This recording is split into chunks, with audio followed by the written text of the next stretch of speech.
ابو انس ایک نیک تاجر تھا۔ اس کا چھوٹا بھائی یونیورسٹی میں پڑھتا تھا، جس کے جملہ اخراجات ابو انس پورے کرتا۔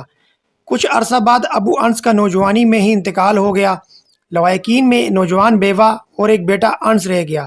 کچھ دن بعد ابو انس کا چھوٹا بھائی بھی اس کے گھر منتقل ہوا اور یہ آسرا دیا کہ مرحوم بھائی کی تجارت سنبھالنے کے ساتھ ساتھ یتیم اور بیوہ کی کفالت بھی میں کروں گا۔ کچھ وقت تو معاملہ ٹھیک چلتا رہا، بعد میں اس کی نیت میں فتور آ گیا۔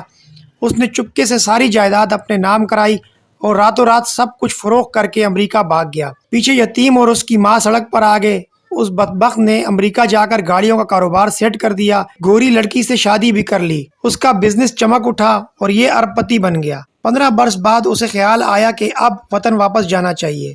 یہ سوچ کر وہ اردن آ گیا اور پھر یہیں بزنس کرنے کا ارادہ بنایا۔ اس نے عزینہ کے علاقے میں ایک بڑی جگہ خریدی اور اس پہ شاندار بلڈنگ بھی تعمیر کر دی۔ پھر یہاں بھی گاڑیوں کا بزنس شروع کر دیا۔ کچھ عرصے میں ہی اردن بھر میں اس کا ڈنکا بجنے لگا۔ ادھر انس اور اس کی ماں انتہائی قسم پرسی سے رات دن گزارتے رہے۔ ایک خیراتی ادارے کے تعاون سے انس نے تعلیم حاصل کی اور اب وہ شادی کر کے نوکری بھی کرنے لگ چکا تھا۔ غربت کے باوجود وہ اپنی ماں کا بہت خیال رکھتا، مگر بدبخت چچا کو کبھی اس کا خیال ہی نہ آیا۔ لیکن انس اور اس کی ماں کو سب معلوم تھا کہ وہ آرام خور واپس آ چکا ہے۔ ایک دن ماں نے بیٹے سے کہا کہ ہمت کرو، جاؤ اپنے چچا کے پاس اور اس سے اپنے باپ کے مال کا کچھ حصہ مانگو۔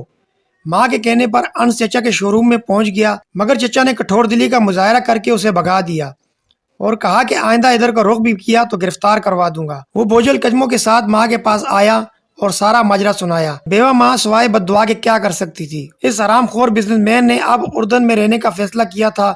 وہ ایک جنت نما محل تعمیر کر چکا تھا اور اب اس نے بیوی بچوں کو اپنے پاس اردن بلایا۔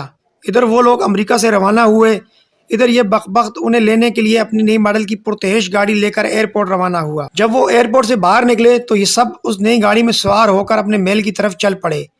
یہ سارا منظر دیکھ کر فرشتہ اجل ہنس رہا تھا۔ جیسے ہی ان کی گاڑی مین سڑک پر پہنچی تو ایک تیز رفتار ٹرالر نے اسے رون ڈالا اور انس کا حرام خور چچا اپنی امریکن بیوی اور دونوں بچوں کے ساتھ ٹکڑے ٹکڑے ہو گیا اور انس ہی اکلوتا وارث تھا اور اب اس کا محل، شو روم اور بزنس بیٹھے بڑھائے انس کی جولی میں گر گیا تھا۔ کیسا عجیب معاملہ ہے رب کریم کا! اس نے یتیم کے مال کو کئی گنا بڑھا کر اسے لوٹا دیا۔ وہ مظلوم کی دعا ضرور سنتا ہے، اگرچہ اس کے ظاہر ہونے 15 برس بھی لگ جائیں۔ وہ ظالم کو ڈھیل ضرور دیتا ہے، لیکن جب پکڑتا ہے تو سامان عبرت بنا کر چھوڑتا ہے۔